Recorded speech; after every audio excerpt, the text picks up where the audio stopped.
সেনা সদস্যদেরকে বিভিন্ন জায়গাতে এঙ্গেজ করা, অস্ত্রর গুদাম মজুত করা, এগুলো সব করছে আওয়ামী লীগ। তো সেইখানে আওয়ামী লীগ চাচ্ছে অন্তর্বর্তীকালীন সরকারকে নির্বাচন কেন্দ্রিক একটা ক্যাওয়াস দেশে লাগাইতে পারে কিনা। ক্যাওয়াস লাগাইতে পারলে যেটা হবে, নির্বাচনটাকে প্রশ্নবিদ্ধ করা যাবে, অন্তর্বর্তীকালীন সরকারকে প্রশ্নবিদ্ধ করা যাবে, বাংলাদেশে গণ অভ্যুত্থানের পক্ষের রাজনৈতিক দলগুলোর মধ্যে অনাস্থা তৈরি করা সম্ভব হবে, এবং এর মধ্য দিয়ে যেটা হবে, আওয়ামী লীগ পুনর্বাসনের প্রশ্নটা নতুন করে আসার সুযোগ পাবে। বাংলাদেশের দুটো দল খুব ব্রেন দিয়ে কাজ করে, একটা আওয়ামী লীগ, একটা জামায়াত। আর যারা ব্রেন ছাড়া কাজ করে, গায়ের জোরে, তাদের নাম বিএনপি।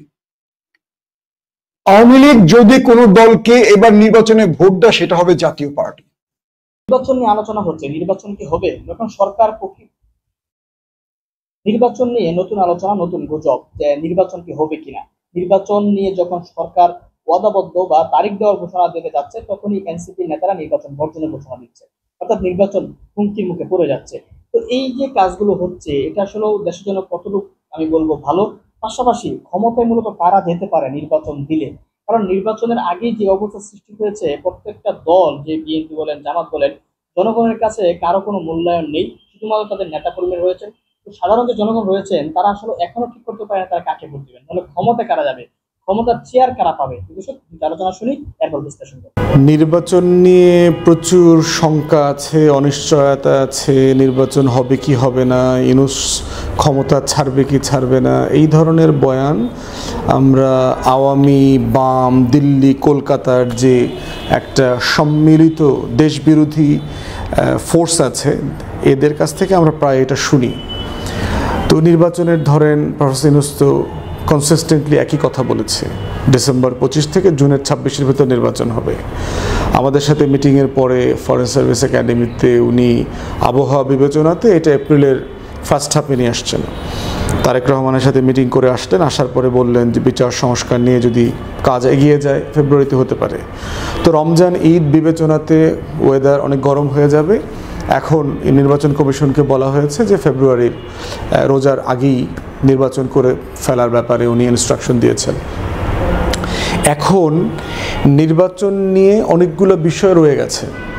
প্রথম কথা হচ্ছে, এখনও সবসময় প্রতিদিন আমরা শুনি নির্বাচন কি আসলে হবে কি না, নির্বাচন নিয়ে প্রচুর অনিশ্চয়তা আছে, এবং রাজনৈতিক দলের নেতারা এটা বলছেন এবং তারা বলার চেষ্টা করছেন যে একটা নির্বাচন আয়োজন করবার জন্য যেই লেভেলে তৎপরতা থাকা উচিত আমলাতন্ত্রের মধ্যে, নির্বাচন কমিশনের মধ্যে, সরকারের মধ্যে, সেই রকমের নড়াচড়া ওনারা দেখতে পাচ্ছেন না যারা নির্বাচন করেছেন এর আগে রাজনৈতিক দলগুলো।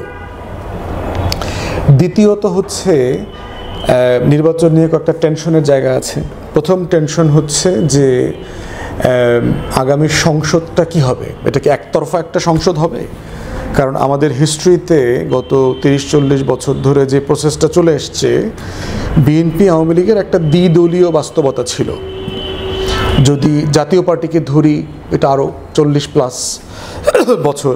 আওয়ামী লীগের পতনের পরে যেটা হয়েছে সেটা হচ্ছে যে আপনার এখন বিএনপির কাছাকাছি কোনো কম্পিটিশন নাই দল আকারে। তো সেই জায়গাতে 1973 এবং 2018-তে আওয়ামী লীগের অধীনে যে একতরফা মানে অরাজক নির্বাচন হয়েছে, সেই রকম একটা একতরফা নির্বাচন সুষ্ঠুভাবে হওয়ার একটা বাস্তবতা তৈরি হয়েছে। নির্বাচনটা একতরফা হবে কিন্তু সুষ্ঠু নির্বাচন হবে, কারণ জেনুইনলি বিএনপির সাথে কম্পিট করবার মতো রাজনৈতিক দল এবং আসন অন্যান্য এক্সিস্টিং রাজনৈতিক দলগুলোর নাই, এইটা ভাবা হচ্ছে। তো সেই ভাবনার জায়গাতে কয়েকটা জরিপ আসছে ইদানিং। আপনারা দেখেছেন যে ব্র্যাক ইউনিভার্সিটির একটা ইনস্টিটিউট অফ গভর্নেন্স স্টাডিজ থেকে একটা ডিপার্টমেন্ট থেকে জরিপ এসছে।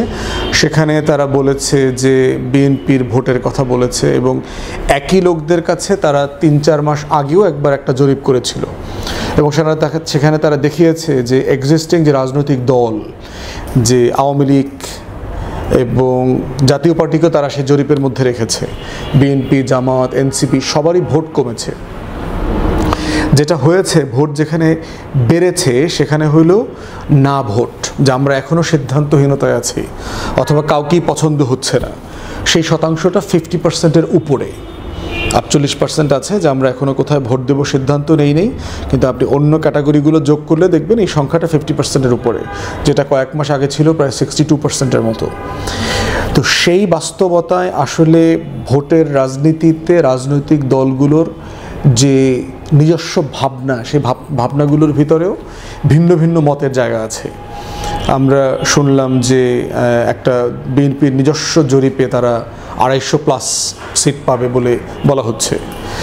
তো সেখানে একটা একতরফা নির্বাচন হয়ে যাওয়ার যে বাস্তবতা তৈরি হয়েছে, এইটা ইটসেলফ বড় দল আকারে বিএনপি এবং দেশের জন্য, গণতন্ত্রের জন্য ক্ষতিকর। তো সেখানে বিকল্প আলোচনা ছিল হচ্ছে যে সব দল মিলে একটা গণ অভ্যুত্থানের সংসদ হইতে পারে কিনা। তো সেখানে আমরা দেখেছি যে ইসলামী দলগুলোর ব্যাপারে সিরিয়াস রিজার্ভেশন আছে, বিএনপি পার্টিকুলারলি জামাত এবং ইসলামী আন্দোলনে বাংলাদেশের ব্যাপারে রিজার্ভেশন আছে, বাকিদের ব্যাপারে বলেছে ওপেন। তো এখন সেই সিট এবং জোটের রাজনীতিটা এখনও পরিষ্কার না। তো এইটা নিয়ে একটা রাজনীতি যেহেতু আছে, এখানে একটা টেনশনের জায়গা আছে। দ্বিতীয় একটা টেনশনের জায়গা হচ্ছে জুলাই সনদ বাস্তবায়ন নিয়ে, যে সনদটা কীভাবে বাস্তবায়ন হবে। কমিশন প্রস্তাব করেছে আগামী 2 বছর পরে সংসদ নির্বাচনের 2 বছরের মধ্যে এগুলো বাস্তবায়ন করতে হবে এবং কোর্টকে এখতিয়ারভুক্ত করে দেওয়া সেখানে। যদিও সেটা অন্য সকল প্রায় রাজনৈতিক দল, আমরা সহ বলছি যে এটা এখনই বাস্তবায়ন করতে হবে স্বাক্ষর এর পরপর থেকে, যেগুলো এখনই 26-এর সংসদে বাস্তবায়ন করা যায়, সেটার জন্য আমি কেন 31-এর সংসদ পর্যন্ত অপেক্ষা করব? এটা তো জাতির জন্য সময় নষ্ট হবে। আর একটা টেনশনের জায়গা হচ্ছে জামাত এবং চরমোনাই পার্টিকুলারলি দাবি করছে যে সংসদে পিআর থাকতে হবে, পিআরের ভিত্তিতে নির্বাচন হইতে হবে। তো সেই বিষয়ে একটা টেনশনের জায়গা, এবং এই দাবিগুলোকে বিএনপি নির্বাচন পিছানোর একটা ষড়যন্ত্র আকারে দেখছে। ঠিক উল্টা দিকে এনসিপি গণপরিষদ এবং সংস্কার বিষয়ে খুব সিরিয়াস পজিশন নিচ্ছে এবং তারা বলছে যে ফেব্রুয়ারিতে নির্বাচন হওয়ার কোনো সম্ভাবনা তারা দেখতে পাচ্ছে না, এনসিপির কোনো নেতা এটা বলছে। তাহলে এই রাজনৈতিক বিভাজনের একটা টেনশনের জায়গা থেকে অনেকেই বোধ করছে এবং শঙ্কার মধ্যে আছে আসলে ফেব্রুয়ারিতে নির্বাচন করা সম্ভব কিনা এবং সেটা প্র্যাকটিক্যালি পসিবল কিনা। এবং এরপরে একটা মোটা দাগের যে ইস্যু, সেটা হচ্ছে বাংলাদেশের যে 111-এর কুশীলব বুদ্ধিজীবী, বিভিন্ন গণমাধ্যমের পাওয়ারফুল সম্পাদকরা যারা আছেন, সুশীল সমাজের সদস্যরা, তারা বিভিন্ন যা রাষ্ট্রদূত এবং বাংলাদেশে যারা বিদেশি অ্যাম্বাসিগুলো আছে তাদের সাথে মিট করছেন এবং সেক্ষেত্রে আওয়ামী লীগকে, জাতীয় পার্টিকে কিভাবে নির্বাচনে রাখা যায়, এটার ফরম্যাটটা কি হইতে পারে। যদি আওয়ামী লীগের ব্যাপারে কেউ রাজি না হয়, সেক্ষেত্রে অ্যাটলিস্ট জাতীয় পার্টিকে নির্বাচনে কোনোভাবে রাখা যায় কিনা, যেটার মাধ্যমে 80-র দশকে যেভাবে আওয়ামী লীগকে গ্র্যাজুয়ালি পুনর্বাসন করা হয়েছে রাজনীতিতে, নির্বাচনে এবং সংসদে, সেই প্রসেসটা যেন ফলো করা যায়। ইভেন এমনটাও আলোচনা হচ্ছে এই বিভিন্ন অ্যাম্বাসিগুলো এবং সুশীলদের সাথে যে কোনোভাবে যেন জাতীয় পার্টি নিষিদ্ধ না হয়, প্রয়োজনে আওয়ামী লীগ এবং জাতীয় পার্টির তথাকথিত সুশীল, পরিষ্কার পরিচ্ছন্ন ওয়ালা ব্যক্তিদেরকে স্বতন্ত্র নির্বাচন করার জন্য সুযোগ দেয়া যায়, এরকম একটা জায়গা কোনোভাবে যেন তারা হারিয়ে না যায়। তাহলে আওয়ামী লীগের রাজনীতির একটা ভবিষ্যৎ যেন বেঁচে থাকবে, এরকম একটা আলোচনা এখানে চলছে। এবং সেটাকে ঘিরেও কিন্তু একটা টেনশন হবে যে মোটা দাগে যারা আওয়ামী লীগ নিষিদ্ধের আন্দোলনটা করেছে মে মাসে, তারা এইটাকে কিভাবে দেখে। কারণ যেই কারণে এবং যুক্তিতে আওয়ামী লীগকে আপাতত নিষিদ্ধ করা হয়েছে, ঠিক একই কারণে মাত্রাভেদে জাতীয় পার্টি এবং অন্যান্য দলেরও একই অপরাধ আছে। তাহলে তখন অন্যান্য দলগুলো সেখানে কিভাবে রিয়্যাক্ট করবে। এবং কেউ কেউ চাচ্ছে যে আওয়ামী লীগ, জাতীয় পার্টি এবং এই 14 দলের রাজনীতি এবং নির্বাচনে নিষিদ্ধ করার বিষয়ে জুলাই সনদে একটা প্রভিশন থাকা উচিত, যে গণ অভ্যুত্থানের সকল পরাজিত শক্তিকে আগামী দিনে আর রাজনীতি নির্বাচন করতে দেয়া যাবে না। এইরকমও কোনো দল এটা ভাবছে। তো সেই বাস্তবতাতেই হচ্ছে ফেব্রুয়ারিতে নির্বাচন হবে কিনা এই টেনশন আছে। মোটা দাগে আমি মনে করছি যে প্রফেসর ইউনূসের উপরে, অন্তর্বর্তীকালীন সরকারের উপরে যেহেতু আমরা আস্থা রেখেছি, আমরা বরাবরই বলেছি রাষ্ট্র হিসাবে, সরকার হিসাবে ওনাদের কাছে তথ্য অনেক বেশি আছে। দেশি বিদেশি চক্রান্ত ইতিমধ্যে আমরা দেখতে পাচ্ছি। আওয়ামী লীগ অফিস খুলেছে কলকাতায় এবং বাংলাদেশে অরাজকতা তৈরি করবার জন্য গেরিলা প্রশিক্ষণ নেওয়া, সেনা সদস্যদেরকে বিভিন্ন জায়গাতে এঙ্গেজ করা, অস্ত্রর গুদাম মজুত করা, এগুলো সব করছে আওয়ামী লীগ। তো সেইখানে আওয়ামী লীগ চাচ্ছে অন্তর্বর্তীকালীন সরকারকে নির্বাচন কেন্দ্রিক একটা ক্যাওয়াস দেশে লাগাইতে পারে কিনা। ক্যাওয়াস লাগাইতে পারলে যেটা হবে, নির্বাচনটাকে প্রশ্নবিদ্ধ করা যাবে, অন্তর্বর্তীকালীন সরকারকে প্রশ্নবিদ্ধ করা যাবে, বাংলাদেশে গণ অভ্যুত্থানের পক্ষের রাজনৈতিক দলগুলোর মধ্যে অনাস্থা তৈরি করা সম্ভব হবে এবং এর মধ্য দিয়ে যেটা হবে, আওয়ামী লীগ পুনর্বাসনের প্রশ্নটা নতুন করে আসার সুযোগ পাবে। কারণ যেহেতু আওয়ামী লীগ বিরোধী সকল ফোর্স তখন নিজেরা একজনের বিরুদ্ধে আরেকজন রাস্তায় নামবে। তো সেই বাস্তবতায় আওয়ামী লীগ এবং জাতীয় পার্টির নির্বাচনের পুনর্বাসন এবং নির্বাচনে অংশগ্রহণের দাবিটা অনেক রিয়েলিস্টিকলি পার্সু করা যাবে বলে একটা অংশ মনে করছে। অতএব সেই জায়গাতে রাজনৈতিক দল আকারে আমাদের এখন মোটা দাগে আসলে মানে প্রায়োরিটি কী, নিশ্চিত সংস্কার এবং বিচার এগুলো প্রাইম প্রায়োরিটি, কিন্তু কোনোভাবে প্রফেসর ইউনূসের ঘোষণা দেয়া নির্বাচনের তারিখটা পিছানোর চেষ্টা করলে দিন শেষে সেটা দিল্লি এবং কলকাতা এবং আওয়ামী লীগের যে এজেন্ডা সেটা বাস্তবায়ন হওয়ার দিকে যাবে কিনা, এবং নির্বাচিত সরকারের মধ্য দিয়ে যে বৈধতা তৈরি হবে অন্তর্বর্তীকালীন সরকার এবং আগামী সংসদের, সেইটা বিপদে পড়বে কিনা।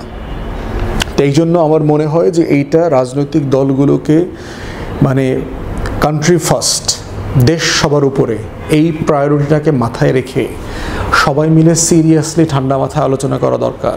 আমার আসন, আমার দলের ক্ষমতায় যাওয়া, সংস্কারকে ছোট করা, হেয় করা, গণ অভ্যুত্থানকে ছোট করা, নির্বাচনকে প্রায়োরিটি দেওয়া অথবা নির্বাচন না হইতে দেওয়া, এই যে তর্কগুলো আসতেছে, আমার বিনীত অনুরোধ হচ্ছে রাজনৈতিক দল এবং নেতাদের প্রতি যে দয়া করে আমরা যেন দেশকে প্রায়োরিটি দিয়ে কোন কোন জায়গাতে রিকনসাইল করতে পারি, কোন কোন জায়গাতে আমরা নিজেরা মীমাংসা করতে পারি, আলোচনা করতে পারি, সেই জায়গাটা আমাদের খুঁজে বের করা দরকার।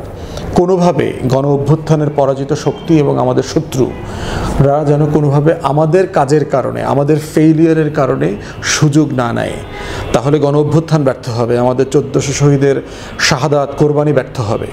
এবং সেই জায়গাতে যে বলির পাঠা দেওয়ার জন্য দক্ষিণপন্থীদের উত্থান, মৌলবাদী জঙ্গি ইসলামপন্থীদের উত্থানের যে বয়ান তৈরি করবার চেষ্টা করা হচ্ছে একটা পারসিস্টেন্ট ডিসইনফরমেশন, মিসইনফরমেশন ক্যাম্পেইন দিয়ে, সেটা কিন্তু যথেষ্ট স্পেস পাবে দেশে এবং বিদেশে। অতএব সামগ্রিকভাবে যেন আমরা রাষ্ট্রের স্বার্থটা দেখি, শতভাগ সব কিছু অর্জন করবার চেষ্টা করতে গিয়ে যেন রাষ্ট্র ক্ষতিগ্রস্ত না হয়, সেটা যেন আমরা মাথায় রাখি। But at the same time যৌক্তিক গণতান্ত্রিক তর্ক আলাপ যেগুলো আমাদের করার, সংস্কারের লড়াইটা চালিয়ে নেওয়া যাওয়া, গণ অভ্যুত্থানের স্পিরিটকে ধারণ করা, এটাও যেন আমরা কন্টিনিউ করি। তো এই সামগ্রিক বিবেচনাতেই হচ্ছে আগামী নির্বাচনের বাস্তবতার ব্যাপারে আমাদের রাজনৈতিক একটা সম্মিলিত সিদ্ধান্ত দরকার। এবং সেক্ষেত্রে সবচেয়ে বেশি সেফ পজিশন হবে বিএনপির জন্য এবং সকলের জন্য যদি আমরা একটা সম্মিলিত সংসদ তৈরি করতে পারি, যেখানে গণ অভ্যুত্থানের সকল গুরুত্বপূর্ণ রাজনৈতিক দল এবং অংশীজন যারা আছেন তারা সবাই মিলে একটা সংসদ করবেন, একটা ইউনিটি পার্লামেন্ট হবে, যেই পার্লামেন্ট জুলাই সনদ বাস্তবায়ন করবে, ঐকমত্য কমিশনের যে আলোচনাগুলো আছে, আলাপগুলো আছে, তর্কগুলো আছে, সেগুলো বাস্তবায়ন করবে।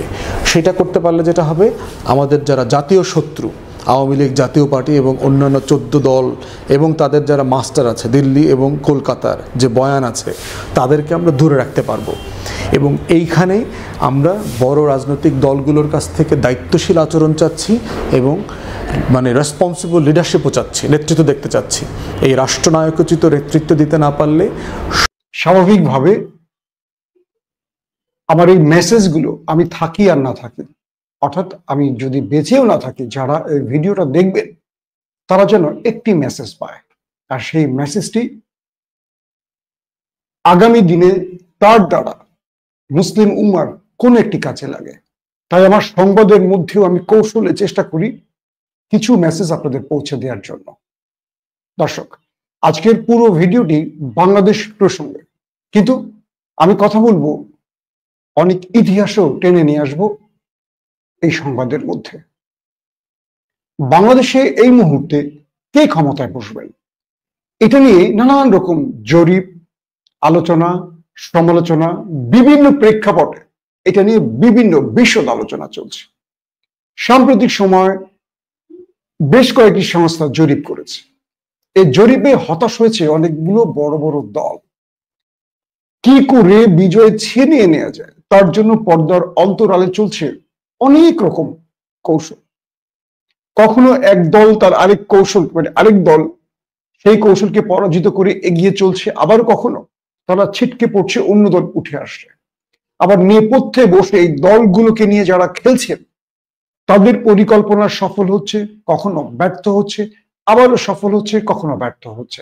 অর্থাৎ মসনদকে নিয়ে, বাংলাদেশের ক্ষমতার চেয়ারকে নিয়ে বহুমুখী টানাটানি চলছে, কিন্তু কেউ বাংলাদেশকে নিয়ে ভাবছে না, ভাবছে কে ক্ষমতায় বসবে।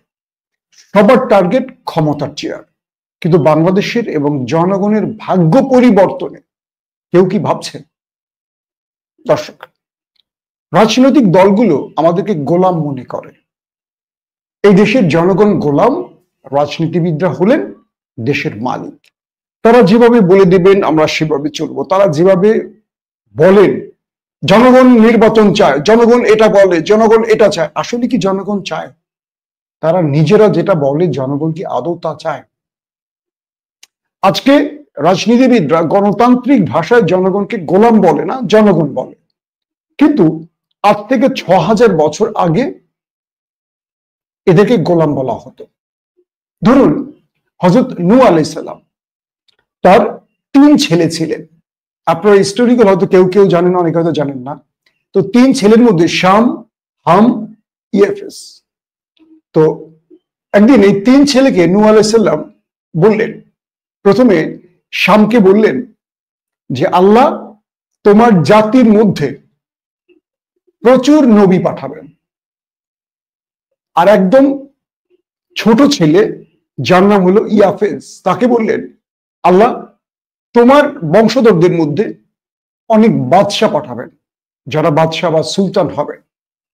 আর যিনি মাঝখানে মেজ ছেলে হাম, তাকে বললেন আল্লাহ তোমার বংশধরদের মধ্যে দাস পাঠাবেন। অর্থাৎ এই যে একজন নবী হবেন আর একজনের বংশধরদের রাজা বাদশা হবেন, আর মাঝখানে যে ছেলেটি হাম, এই 2 ছেলের বংশধরদের দাস হিসেবে তারা পৃথিবীতে আসবেন। তো ৬,০০০ বছর আগের কথাটি আমি বললাম কেন, আর এখন 2025-এ আসছি কেন, সেটা একটু বুঝিয়ে বলছি। তো মেসোপটেমিয়ার যখন সিভিলাইজেশনটা তৈরি হয়, এর আগে এই জাতি গোষ্ঠীগুলো বিভিন্ন নদীর পাড়ে তারা বসবাস করতেন, কারণ তাদের বসবাস, বেঁচে থাকার জন্য পানির প্রয়োজন ছিল। তো তারা নদীর কাছে বসতি করতেন, তখন মানুষ খুব কম ছিল। তো একটা সময় আস্তে আস্তে সিভিলাইজেশন বেড়েছে, তো পৃথিবীর বিভিন্ন দেশে এরা ছড়িয়ে পড়বে, কিন্তু আবাদ করবে কারা? তো সেখান থেকে আস্তে আস্তে মানুষের বা জনসংখ্যার বৃদ্ধির ফলে পৃথিবীর নানান রকম দেশের সৃষ্টি হয়েছে। অনেক লম্বা হিস্টোরি, আমি সংক্ষেপে আসি। তো দেখা গেছে বড় ছেলের পরিবার থেকে অনেক নবী রাসূল এসেছেন। হযরত ইব্রাহিম এসেছেন, হযরত মুসা এসেছেন, হযরত ঈসা এসেছেন, শেষে হযরত মুহাম্মদ সাল্লাল্লাহু আলাইহি সাল্লাম আসছেন। মহানবী সাল্লাল্লাহু আলাইহি সাল্লাম এসেছেন কিভাবে? ইব্রাহিম আলাইহিস সালামের 2 ছেলে ইসমাইল এবং আরেক ছেলে আছে যার ইয়াকুবের বাবা ইসহাক, এই পরিবার থেকে।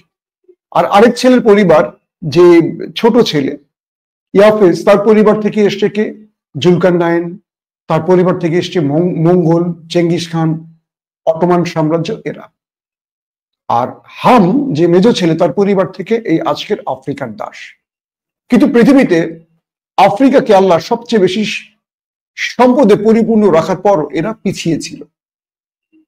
এবং আজকে যে আমেরিকাকে দেখছেন আপনারা, এই আমেরিকাও কিন্তু ব্রিটিশ কলোনি ছিল। ব্রিটিশরা এই আমেরিকা দখল করে, আমেরিকানদের হত্যা করে তাদের ভূমি দখল করেছিল। এবং কিন্তু বিশাল বিস্তীর্ণ আমেরিকায় বেঁচে থাকার জন্য তো ফসলের প্রয়োজন। তখন আফ্রিকা থেকে সেই আমেরিকাতে দাসদের নিয়ে সেখানে চাষাবাদ করা হতো। তো এভাবেই পূর্বে এই দাসদেরকে বিভিন্নভাবে শাস্তি দেওয়া হতো, বড় বড় ভবন তৈরি করা হতো, রাস্তাঘাট তৈরি করা হতো। আর এই আফ্রিকান দাসরাই এক একটা সভ্যতা তৈরি করেছে শুধু তাদের নির্যাতনের উপর ভর করে। মহানবী সাল্লাল্লাহু আলাইহি সাল্লাম এসে এই দাস প্রথাকে ক্রমান্বয়ে ধীরে ধীরে কমিয়েছে। কেউ যদি মিথ্যে কথা বলেছে ওয়াদা করে, তার কাফারা কি? একজন দাস মুক্তি। কেউ কাউকে মারধর করেছে, তার শাস্তি কি? দাস মুক্তি। এভাবে আস্তে আস্তে দাস মুক্ত হয়েছে পৃথিবী। কিন্তু আজকে গণতান্ত্রিক ভাষায় আমরা আবারও সে দাস প্রথায় চলে গেছি। কিরকম?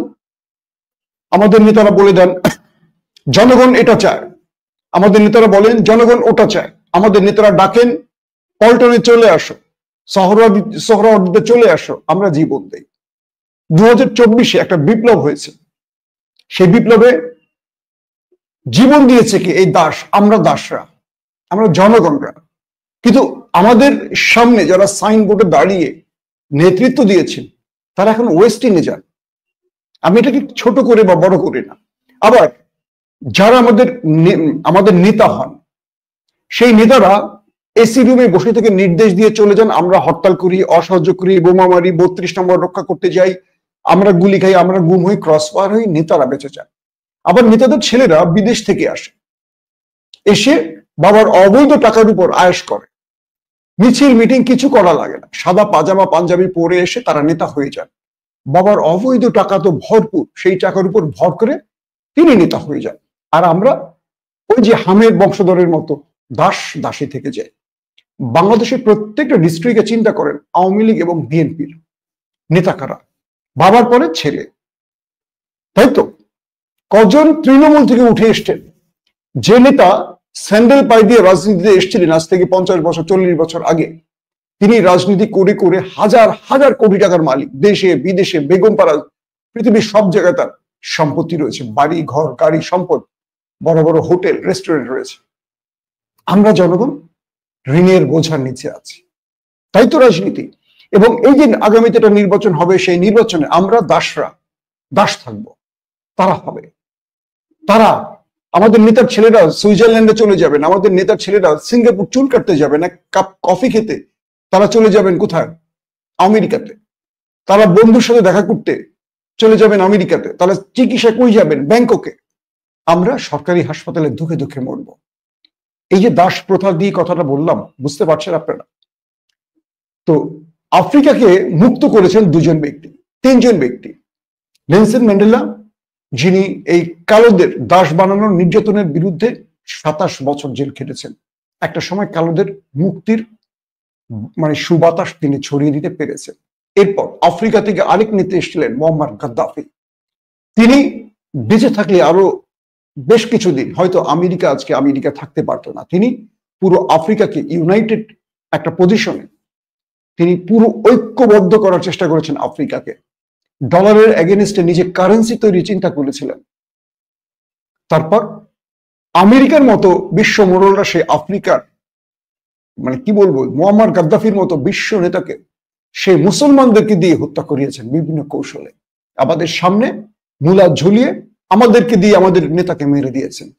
সেই আফ্রিকাতে আরেকজন এসছেন, কে জানেন? ইব্রাহিম ট্রাওরে, বুর্কিনা ফাসোর একজন সামরিক কর্তা, এখন পুরো আফ্রিকাকে স্বপ্ন দেখাচ্ছে। তিনি আমেরিকার ঘাড়ে গরম নিঃশ্বাস ছাড়ছেন এবং তিনি বলে দিয়েছেন আফ্রিকার প্রাকৃতিক সম্পদ আফ্রিকার, এটার ওয়েস্টার্ন কান্ট্রি নয়। তিনি তার দেশ থেকে ব্রিটিশ কলোনি, ফ্রান্স কলোনি বন্ধ করেছেন, ব্রিটিশ এবং ফ্রান্সকে ঘাট ধরে বের করে দিয়েছেন। পুরো আফ্রিকা তার স্বপ্নে, তার হাত ধরে মুক্তি পেতে যাচ্ছে। জানি না তিনি কতদিন বাঁচবেন। কিন্তু আমাদের মধ্যে একজন ইব্রাহিম ট্রাওরে আছে? নেই। আমাদের মধ্যে দাসনীতি যিনি রাজনীতি করেন, প্রতিদিন ঘর থেকে বেরোন, 10 জন লোক সঙ্গে নিয়ে যান, চা খাওয়ান, আর আমরা পেছনে স্লোগান দেয় 1 কাপ চায়ের জন্য। দিন শেষে নেতার কাছ থেকে তিনি 10,000 টাকা পান, আর আমরা 1 কাপ চা পাই। আমরা এই সমাজটা কি পাল্টাবো না? আবার দেখি অনেকে পোস্ট করে ফেসবুকে, ত্যাগী হলাম, মার খেলাম, জেল খাটলাম, পথ পেলাম না। পথ তো সে পাবে না, পথ পাবে কে? যে সবচেয়ে বেশি চাঁদা তুলতে পারবে, চাঁদা তুলে নেতাকে দিতে পারবে। চাঁদা তোলার জন্য জেল খাটবে কদম আলী, আর নেতা হবে জব্বর আলী। এই নীতি থেকে বাংলাদেশকে বের করতে হবে। আমার কথাগুলো খুব মন দিয়ে শুনবেন। আমি একটি দলের বিরুদ্ধে কখনো কথা বলি না, আমি সামগ্রিক অবস্থার উপর বিশ্লেষণ করি। হযরত ওমর রাদিয়াল্লাহু তাআলা আনহু, তিনি যখন অর্ধ পৃথিবী শাসন করছিলেন, তখন তার কাছে একবার তথ্য এসেছিল খালিদ বিন ওয়ালিদ ইসলামে যিনি সবচেয়ে বড় জেনারেল ছিলেন, সেনা প্রধান ছিলেন, পুরো ইসলামের ইতিহাস ঘেটে দেখবেন, এবং এক মক্কার সবচেয়ে ধনী পরিবারের সন্তান ছিলেন। তো তিনি একটি যুদ্ধের ময়দানে ছিলেন। এমন সময় হযরত ওমরের কাছে একটি খবর আসে যে কোন একটি জালসায় বসেছিলেন খালিদ বিন ওয়ালিদ। অনেক লোক সেখানে বসেছিলেন। একজন কবি তাকে নিয়ে একটি কবিতা পড়েছিলেন, এবং সেই কবিতায় খালিদ বিন ওয়ালিদের বীরত্ব নিয়ে তিনি এত বেশি প্রশংসা করেছিলেন, যেটা শুনে খালিদ বিন ওয়ালিদ তাকে 10,000 দিরহাম খুশিতে দিয়ে দিয়েছিলেন। এই তথ্য চলে গেল বিশ্বজাহানের অধিপতি আমাদের হযরত ওমর ফারুক রাদিয়াল্লাহু তাআলা আনহুর কাছে। তিনি ওই সময় তার সেনা প্রধান আবু উবাইদার কাছে চিঠি পাঠালেন যে এই 10,000 দিরহাম খালিদ বিন ওয়ালিদ যে দিয়েছে একজন কবিকে, কি করে দিয়েছে? এটা কি তার নিজের টাকা নাকি রাষ্ট্রের এয়ানতের টাকা? এরপর কোন উত্তর আবু উবাইদা অর্থাৎ মুসলিম জাহানের যিনি সেনা প্রধান, তিনি হযরত ওমরের কাছে পাঠালেন না। কারণ উবাইদা মনে করলেন যে আমি যদি এই উত্তর পাঠাই বা এই প্রশ্ন করি খালিদ বিন ওয়ালিদকে, যিনি আমার আগে সেনা প্রধান ছিলেন, তিনি মনে করবেন যে সেনা প্রধান থাকার জন্য হয়তো তার বিরুদ্ধে আমি ষড়যন্ত্র করছি। যখন কোনো উত্তর পেলেন না হযরত ওমর রাদিয়াল্লাহু তাআলা, তখন হযরত বেলালকে পাঠালেন। বেলাল আসলেন মদিনা থেকে সিরিয়াতে। তখন খালিদ বিন ওয়ালিদ সিরিয়াতে ছিলেন। তো মদিনা থেকে খালিদ বিন ওয়ালিদের কাছে আসলেন, এরকম একটা গোল বৈঠক করে বসলেন। তো বেলাল বারবারই আবু উবাইদার দৃষ্টির দিকে তাকাচ্ছেন, কেন এই প্রশ্নটা করা হয় না? কারণ হযরত ওমর তো তাকে পাঠিয়েছে এই প্রশ্নের উত্তর জানার জন্য। এই 10,000 দিরহাম তার টাকা ছিল, নাকি এই 10,000 দিরহাম রাষ্ট্রের কোষাগার থেকে বা এয়ানত থেকে দেয়া হয়েছে? তারপর হযরত বেলাল রাদিয়াল্লাহু তাআলা আনহু খালিদ বিন ওয়ালিদকে প্রশ্ন করলেন, আপনি আপনাকে নিয়ে কবিতা লেখার জন্য যে 10,000 দিরহাম দিয়েছিলেন কবিকে, এই টাকা কোথায় পেয়েছেন? তখন খালিদ বিন ওয়ালিদ বললেন, এটি আমার নিজের টাকা, অর্থাৎ আমার নিজের ঘরের টাকা, এটা রাষ্ট্রের টাকা নয়। তারপর হযরত ওমর রাদিয়াল্লাহু তাআলা আনহু খালিদ বিন ওয়ালিদকে ডেকে পাঠালেন মদিনায়, বললেন তোমাকে যুদ্ধের ময়দানে কোনো প্রয়োজন নেই, তুমি মদিনায় ছুটে আসো। তখন খালিদ বিন ওয়ালিদ গেলেন আবু উবাইদার কাছে। আবু উবাইদা বললেন, হযরত ওমরের চিঠি আমার কাছে আগে এসেছিল, কিন্তু সেই চিঠিটি আমি আপনাকে বলিনি, কারণ আপনি হয়তো আমাকে ভুল বুঝবেন, এই জন্য সেই চিঠির কথা গোপন রেখেছে। খালিদ বিন ওয়ালিদ যুদ্ধের ময়দান থেকে চলে গেলেন হযরত ওমর রাদিয়াল্লাহু তাআলা আনহুর কাছে দেখা করলেন। তখন খালিদ বিন ওয়ালিদ হযরত ওমরকে বললেন, এটা কি আমার প্রতি অন্যায় নয় যে আমি আমার ঘরের টাকা একজন কবিকে দিয়েছি, এই জন্য আপনি আমার যুদ্ধের ময়দান থেকে এভাবে নিয়ে এসছেন? আমি তো সেনাবাহিনীর এক সময় প্রধান ছিলাম, আমি তাদের কাছে ছোট হয়ে গেলাম? হযরত ওমর বললেন, খালিদ, যে কবি তোমাকে নিয়ে কবিতা লিখেছে সে তোমার গুণগান গেয়েছে, কিন্তু তুমি একটু বিজয় পাওনি আমার আল্লাহর সাহায্য ছাড়া। হযরত ওমর খালিদ বিন ওয়ালিদকে বললেন যে খালিদ, তুমি একটি বিজয় তোমার বীরত্বে নয়, সবগুলো আমার আল্লাহর সাহায্যের বিজয় পেয়েছে। যে কবি তোমাকে নিয়ে প্রশংসার বাণী শুনিয়েছে আর খুশি হয়ে তুমি 10,000 দিরহাম দিয়েছো, আমার আল্লাহ তোমার প্রতি বেজার হয়েছে, কারণ এই বিজয় তুমি খালিদ আনোনি, আমার আল্লাহ দিয়েছে। ইসলামের শিক্ষা কি বুঝতে পেরেছেন? খালিদ বিন ওয়ালিদ হযরত ওমরের কাছে দাঁড়িয়ে কেঁদে ফেললেন। আর তার স্থলাভিষিক্ত ছিলেন আবু উবাইদা, যিনি পরবর্তী সেনাপ্রধান ছিলেন। আমরা সেই ওমরের বংশধর তো আমরা, তাই না? দেখেন ইনসাফ কাকে বলে, কয় প্রকার। হযরত ওমর রাদিয়াল্লাহু তাআলা আনহু যখন দেখলেন সিরিয়াতে ব্যাপক অসুস্থতা তৈরি হলো, যখন দেখলেন মদিনার আশপাশে পুরো আরব অঞ্চলে ফসল হচ্ছে না, তখন তিনি চারদিক থেকে খবর পেলেন অজস্র মানুষ ক্ষুধায় মারা যাচ্ছে আর সিরিয়াতে অসুস্থ হয়ে মানুষ মারা যাচ্ছে। তখন তিনি তার সকল গভর্নরের কাছে চিঠি পাঠালেন। সকল গভর্নররা হাজার হাজার উটে করে আরবের বিভিন্ন জায়গায় খাবার নিয়ে ছুটে এলেন। হযরত ওমর বললেন যে আমি ততক্ষণ পর্যন্ত মুখে খাবার দেব না, শুধু আমার প্রাণ বেঁচে থাকার জন্য, অর্থাৎ বেঁচে থাকার জন্য যেইটুকু প্রয়োজন, মাংস খাবো না, দুধ খাবো না, খেজুর খাবো না, ঘি খাবো না, যতক্ষণ না আমার আরবের লোকেরা না খেয়ে থাকে। আমাদের শাসক, এরাই তো আমাদের শাসক ছিল। এই ইতিহাসগুলো আসলে কেন বলেন তো আপনারা, একটু বলেন। আমাদের রাজনৈতিক নেতারা আমাদের শাসক বনে গেছেন কেন? তারা আমাদের ঘাড়ে, আমাদের মাথায় কাঁঠাল ভেঙে তারা হাজার হাজার কোটি টাকার মালিক হন। বেগমপাড়া বাড়ি থাকবে, মালয়েশিয়ায় বাড়ি থাকবে, সিঙ্গাপুরে বাড়ি থাকবে, সুইজারল্যান্ডে বাড়ি থাকবে, আমেরিকায় থাকবে, অস্ট্রেলিয়ায় থাকবে, ইংল্যান্ডে থাকবে, আর আমাদের ঘাড়ের উপর লক্ষ লক্ষ টাকার ঋণের বোঝ। আমাদের দেশের নেতারা কেউ শুনছেন চিকিৎসার জন্য সর্দি কাশি হলো বাংলাদেশের হাসপাতালে ভর্তি হয়, চলে যায় কোথায় বিদেশে, তারা আমাদের নেতা হয় কি করে? তবে এবার দেখলাম জামায়াতের আমির একটা খুব ভালো সিদ্ধান্ত নিয়েছে, তার ওপেন হার্ট সার্জারি তিনি দেশেই করেছেন।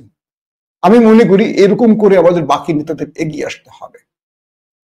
দর্শক, বাংলাদেশের পরিস্থিতিগুলো আমি আমার এই হিস্টোরিক্যাল ভাবে বোঝাবার জন্য, আপনারা কি খুশি হন না অখুশি হন আমি জানি না, আপনাদের কমেন্টে আমি আশা করছি, কিন্তু এবার আসেন কয়েকটা গুরুত্বপূর্ণ খবর। বাংলাদেশের রাজনীতির চেয়ারটা আসলে কার হাতে যাবে, এটা নিয়ে পর্দার অন্তরালে নানান রকম কুটচাল চলছে। জুলাইয়ের অংশীজনরা যারা একসময় একসাথে লড়াই করেছেন তারা বিভাজিত হয়ে গেছে।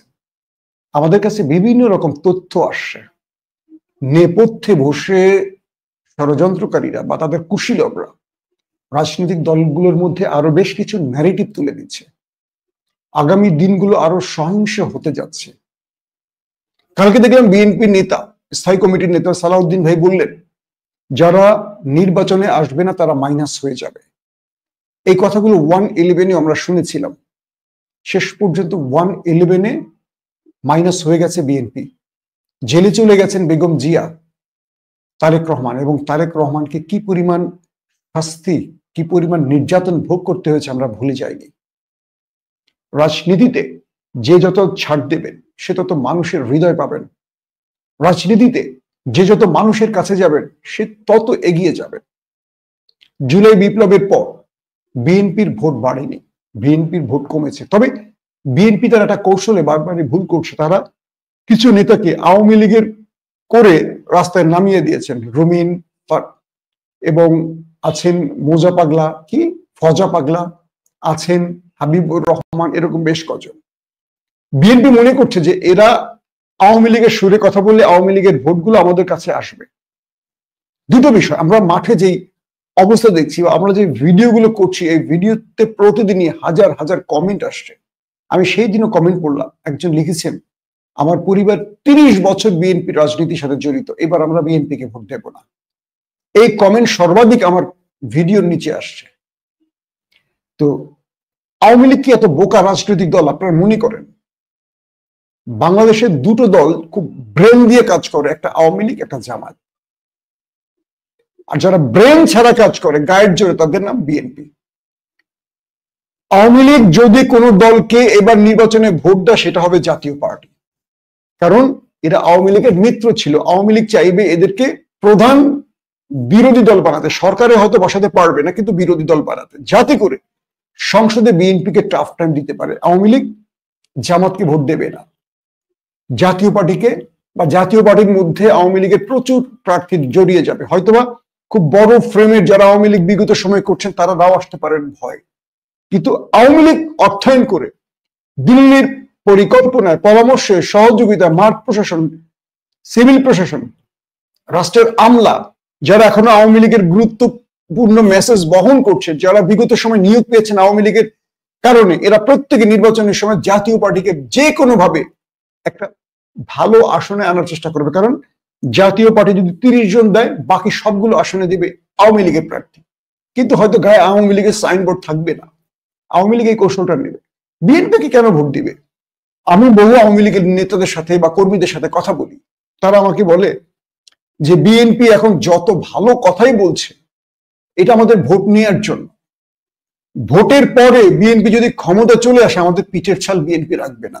যারা 5 তারিখের পর যেভাবে আমাদেরকে দৌড়েছে, আমাদের ব্যবসা বাণিজ্য সব দখলে নিছে, তারা এখন হঠাৎ করে সুর পাল্টাচ্ছে কেন? তার মানে নির্বাচনে আমাদের ভোটগুলো তারা চায়, এবং যখন তারা বিজয়ী হয়ে যাবে, 5 বছরের জন্য তারা বসে যাবে, তখন আমাদের কিচ্ছু থাকবে না। এতদিন ব্যবসা বাণিজ্য নিয়েছে, এরপর আমাদের লঙ্গি ধুতি পর্যন্ত খুলে নিয়ে যাবে, জাইঙ্গা পর্যন্ত নিয়ে যাবে। এটা আওয়ামী লীগের লোকেরা বলছে। তাহলে বিএনপি কি ভুল করতেছে না? এই যে কি ফজা পাগলা, হাবিব পাগলাদেরকে মাঠে নামিয়ে দিয়ে কি লাভ হলো? আবার যারা বিএনপিকে ভালোবাসে, তাদের একটা গ্রুপ বিএনপির এইরকম কথাবার্তার জন্য, আওয়ামী ন্যারেটিভে কথা বলার জন্য, কিংবা দেশব্যাপী চাঁদাবাজি, দুর্নীতি, দখলদারিত্বের জন্য একটা বিশাল গ্রুপ, যারা বিএনপির ভদ্র ইমেজের লোক, শিক্ষিত লোক, তারা বিএনপিকে ভোট দিবে না, এমন সিদ্ধান্ত তারা নিচ্ছে। তার মানে বিএনপি নিজের ভুলটা নিজে করছে। যে দলটা নিশ্চিন্তে ক্ষমতায় আসবে, সেই দলটা কেন চ্যালেঞ্জের মুখে পড়ে যাচ্ছে? বিএনপি তার পূর্বের ন্যারেটিভ ধরে রাখলে তার বিজয় কেউ ঠেকিয়ে রাখতে পারবে না। আমি মনে করি বিএনপি, জামাত, তারা পূর্বে যে রাজনীতিটা করেছে সেটা যদি অক্ষুণ্ণ রাখে, সেই পলিসিতে এগোয়, বিএনপি ক্ষমতায় আসবে, জামাত প্রধান বিরোধী দল হবে, এটা কনফার্ম। কিন্তু কেউ কেউ বলছে জামাতকে আউট করে এনসিপি কে বিরোধী দল বানাবে, কেউ কেউ বলছে জামাত এনসিপি কে আউট করে বামদের প্রধান বিরোধী দল বানাবে। এত সহজ নাকি? এত সহজ? এটা কি মানে এত সিম্পল ব্যাপার মনে করছেন? এবার নির্বাচনে আওয়ামী লীগ নেই, আওয়ামী লীগের প্রশাসন নেই, যেই প্রশাসনই আছে সেই প্রশাসনের সামনে বিএনপি জামাত ভূমিকা রাখতে পারবে। যারা এখন আছে তারা চাইলে জামাতকে প্রকাশ্যে কেন্দ্রে গুলি করতে পারবে না। আওয়ামী লীগ যেটা করছে সেটা কি এবার কেউ পারবে? হ্যাঁ, কেন্দ্র দখল হবে, মাসেল ম্যান, কালো টাকার নামবে, প্রশাসন গোপনে সাহায্য করবে কোন দলকে যারা আগামীতে ক্ষমতায় আসতে পারে, তাদের তাবেদারি করবে, এটা সত্য কথা। কিন্তু পরিস্থিতিটা তৈরি হবে কি? জামাত কি ছাড় দিবে? জামাত ছাড় দেওয়া দল, তারা মাঠে ভয় পাওয়া দল। একটা ককটেল মারলে বা পুলিশের সাইরান দিলে জামাত দৌড় দেয় না বিএনপি দৌড় দেয়? তার মানে ভোট কেন্দ্রে হাড্ডাহাড্ডি লড়াই হবে, অনেক প্রাণ যাবে, অনেক প্রাণ যাবে, ধরেন অনেক প্রাণ যাবে নির্বাচনের দিন। কিন্তু ভোটের ফলাফল যদি অন্য কিছু ঘটে যায়, কি করবেন আপনি বলেন? তাহলে করণীয়টা কি? আমি মনে করি যারা জুলাই বিপ্লবের অংশীজন, তারা নিজেরা বসে সিদ্ধান্ত নেন। তারা একটা ফ্রি ফেয়ার ইলেকশন করবে। যারা তারেক রহমান একটা ফ্রি ফেয়ার ইলেকশনের দাবি বারবারই করছেন, তার কর্মীরা কি করবে জানি না, তার মাঠ পর্যায়ের নেতারা কি করবে জানি না, কিন্তু Tarique Rahman free fair election চাইছেন, জামাতও চাইছে। এই ফ্রি ফেয়ার ইলেকশনের মধ্য দিয়ে দুটো দলই বুঝতে পারুক তাদের জনগণের পালস বা জনগণের ভোট কোন পক্ষে কত পার্সেন্ট যায়, এটা একটু জানা দরকার। 18 বছর এই দেশে ভোট হয়নি, আমরা একটু জানতে চাই। ধরে নিলাম বিএনপি ক্ষমতায় আসবে, এরপর বিএনপি প্রধান বিরোধী দলগুলোকে নিয়ে প্রয়োজনে একটা জাতীয় সরকার করুক, এবং এমন একটি সরকার ব্যবস্থা তৈরি করুক আগামী 5 বছরে, বিগত 54 বছরে যে বাংলাদেশকে কেউ দেখেনি।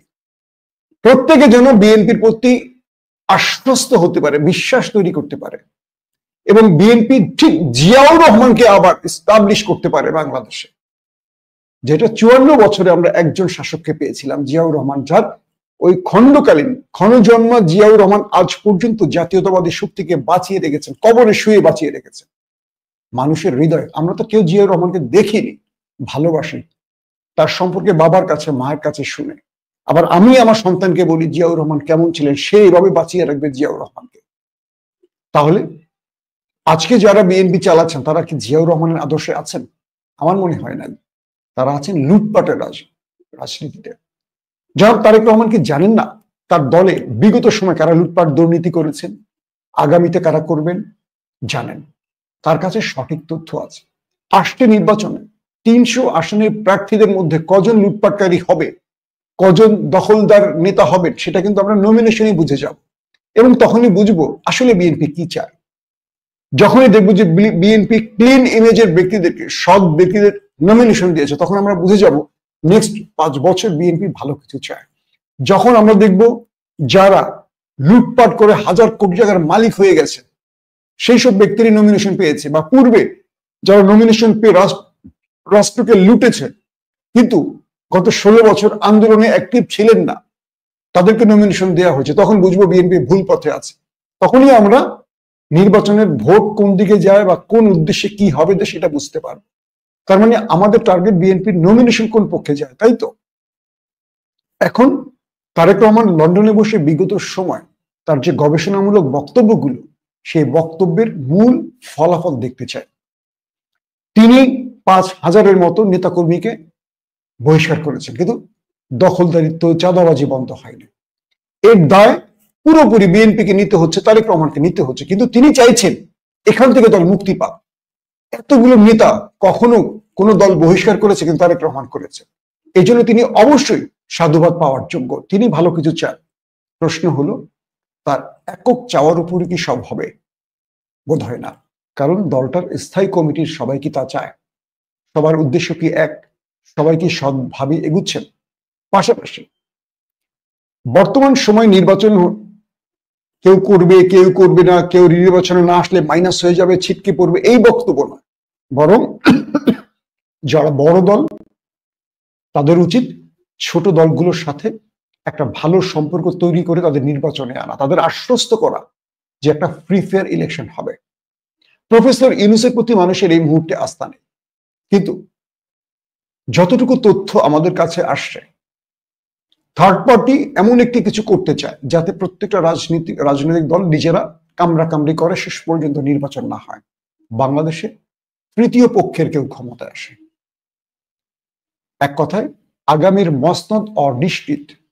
যেভাবে বিএনপি, জামাত, এনসিপি একে অপরের কাদা ছোড়াছড়ি করছে, একজন উপদেষ্টা তিনি রেডিসনে বা তিনি ওয়েস্টিনে বা তিনি 300 ফিটে হাঁসখানার কফি খান, এটা এত আলোচনার বিষয়।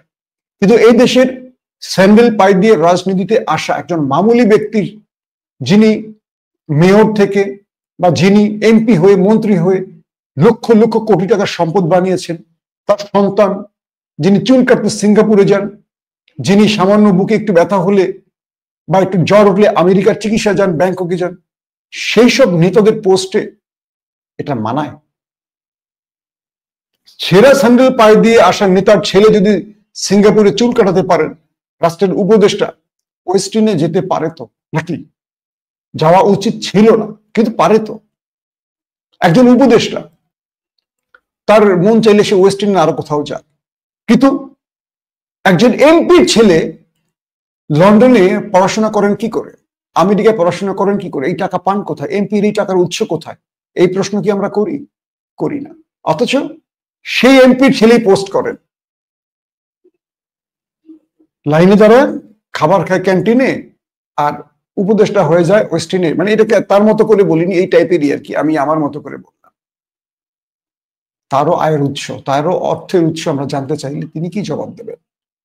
আসলে আমরা চাই কি হযরত ওমরের সেই রাষ্ট্র ব্যবস্থা, যেখানে তারেক রহমান বা ডক্টর শফিকুর রহমান কিংবা নাহিদ ইসলাম কিংবা ফজলুর রহমান পীর সাহেব, তারা জনগণকে খাবার তুলে দিয়ে তারপরে নিজেরা খাবেন, যারা দেশে চিকিৎসা করবেন, দেশের বাইরে যাবেন না, যাদের নির্বাচনের আগে আমরা আয়ের উৎস দেখব, সম্পদের পরিমাণ দেখব, ব্যাংক স্টেটমেন্ট দেখব, নির্বাচনের পরে 5 বছর পরে তারা বিজয় হওয়ার পর তাদের স্টেটমেন্ট আমরা দেখতে চাই। হযরত ওমরকে দিয়ে আমি যে কথাগুলো বললাম তার উদ্দেশ্য কি ছিল? আমরা মুসলমানদের আর আমেরিকানদের মধ্যে অনেক পার্থক্য আছে। আপনি জানেন আমেরিকার একজন প্রেসিডেন্ট হোক, জেনারেল হোক, আমেরিকার সবচেয়ে বড় কি বলে কোটিপতি হোক, তার বিরুদ্ধে কোনো অভিযোগ আসলে কংগ্রেস তাকে ডেকে আনতে পারে, একদম প্রকাশ্যে জবাবদিহি করতে পারে, তোমার আয়ের উৎস কোথায়, এই যে হঠাৎ করে এত টাকা কোত্থেকে আসছে। বাংলাদেশে এটি সম্ভব, অথচ এই কাজটি, যেটা আমি একটু আগে আপনাদের হিস্টোরিক্যাল ভাবে বললাম, হযরত ওমর তার সেনাবাহিনীর প্রধান, যিনি মুসলিম জাহানের সবচেয়ে বড় বড় বড় যুদ্ধের নায়ক খালিদ বিন ওয়ালিদকে ডেকে এনেছেন। তোমার এই আয়ের উৎস কোথায়? তুমি 10,000 টাকা দিলা কি করে একজন কবিকে? হযরত ওমর তাকে ডেকে এনেছেন যুদ্ধের ময়দান থেকে। তিনি ছিটকে পড়েছেন সেই সেনাবাহিনীর পোশাক থেকে। সেইটাকে অনুসরণ করেছে আমেরিকা। জানেন, আজকে আমেরিকায়, সেটা হোক মার্ক জুকারবার্গ, হোক সেটা ডোনাল্ড ট্রাম্প, হোক সেটা কি বলে স্পেসের যে মালিক, আমাদের সবচেয়ে বড় এখন ধনী আমেরিকার, যারাই হোক, তাদেরকে কংগ্রেস ডেকে আনে, সিনেট ডেকে আনতে পারে, প্রশ্ন করে সামনে বসে। সে আর্মির জেনারেল হলেও তাকে ডেকে জিজ্ঞাসা করতে পারে। এটা হযরত ওমরের থেকে তারা শিখেছে। আর আমরা হযরত ওমরের অনুসারীরা আমাদের দেশের রাজনীতিবিদদেরকে সবচেয়ে বড় চোর বানায়, লুটপাটকারী বানায়, দখলদার বানায়। আমরা সবাই জানি আমাদের রাজনীতিবিদদের অবৈধ ইনকাম। কেউ বৈধ ইনকামের মালিক না। এটা আফসোস না? আসিফের মতো একজন উপদেষ্টা, তার কি উচিত ছিল ওয়েস্ট ইন্ডিজে যাওয়া? উচিত ছিল না। কারণ হ্যাঁ, তার স্ট্যাটাস বা সবকিছু মিলে যায়। তিনি তো নতুন প্রজন্মের একজন নেতা হবেন, বা নতুন প্রজন্মের একজন পতাকাবাহী আমাদের নেতা। তিনি তো পারতেন একটা মামুলি চায়ের দোকানে বসে চা খেয়ে সবাইকে দেখাতে। কেন তার টাকার গরমটা দেখাতে হবে, বা কেন তার পজিশনের গরম দেখাতে হবে? এটা আফসোস। তাই বলছি, দর্শক আলোচনাগুলো শুনেছেন, শুনে বুঝতে পেরেছেন যে আসলে কারা ক্ষমতায় যেতে পারে এবং কারা ক্ষমতায় যাবে, কাদের ক্ষমতায় যাওয়া উচিত। বাংলাদেশে যারা রাজনীতি করে, আমার মতে তাদের কারো ক্ষমতা যাওয়া উচিত না। কারণ আমি জানি না তারা কতটুকু দেশকে করতে পারবে। আমরা বিএনপির জন্য অপেক্ষায় আছি। বিএনপি তো বিগত 20 বছর 25 বছরের মধ্যে দেশ চালাইছে। তারা কি চালাইছে, কি করছে? তারা এমন কি করছে যেটার কারণে তাদেরকে আবার ভোট দেওয়া উচিত? জামাত সরকারে ছিল, তারা এমন কি করছে যেটার কারণে তাদেরকে আবার ভোট দেওয়া উচিত? এই প্রশ্নগুলো আমাদের সামনে চলে আসে। এনসিপি ক্ষমতায় যাবে, কিন্তু এনসিপির নেতারা নির্বাচনে যাওয়ার আগে, নির্বাচনের আগেই চাঁদাবাজির যে তাদের বিরুদ্ধে অভিযোগ উঠেছে, আপনি উড়িয়ে দিতে পারেন না। চাঁদাবাজির সাথে অবশ্যই তারা যুক্ত আছে কিছুটা হলে, কিন্তু তারা পূর্ণাঙ্গ ক্ষমতায় গিয়ে তারা কি করবে? এই প্রশ্নগুলো সামনে চলে আসে। এই জন্য আসলে যারা রাজনৈতিক দল গঠন করে, কারো দ্বারা হয়তো বা আমাদের বাংলাদেশের জনগণের উপকার হবে না। যারাই ক্ষমতা যাবে তাদের উপকার হবে, তাদের পকেট বাড়ি হবে, বিদেশে বাড়ি হবে, গাড়ি হবে। মাঝখান দিয়ে জনগণ ওই যে আমাদেরকে বেঁচেই এই রাজনৈতিক দলগুলো খাবে। এটাই বাংলাদেশের সংস্কৃতি হয়ে গিয়েছে।